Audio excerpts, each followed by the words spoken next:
শ্রীপুর উপজেলায় অবৈধ কেমিক্যালের কারখানার ছড়াছড়ি। পরিবেশ অধিদপ্তরের লোকজনের নেই কোনো খেয়াল। পরিবেশ অধিদপ্তরের কর্মকর্তারা মাসোহারা নিয়ে অফিসে বসে।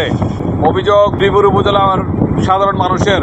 শ্রীপুর উপজেলার মাওনা ইউনিয়নের ধনুয়া গ্রামের দক্ষিণ ধনুয়া কনফিডেন্স গার্মেন্টসের সংলগ্নে নয়নপুর, শ্রীপুর, গাজীপুর তাহুল জান্নাত মহিলা মাদ্রাসার পাশে ইউসুফ দীর্ঘদিন যাবৎ কেমিক্যালের ব্যবসা করছে। এ বিষয়ে ইউসুফের সাথে যোগাযোগ করা হলে ইউসুফ বলেন, আমি শুধু ট্রেড লাইসেন্স নিয়ে ব্যবসা করছি।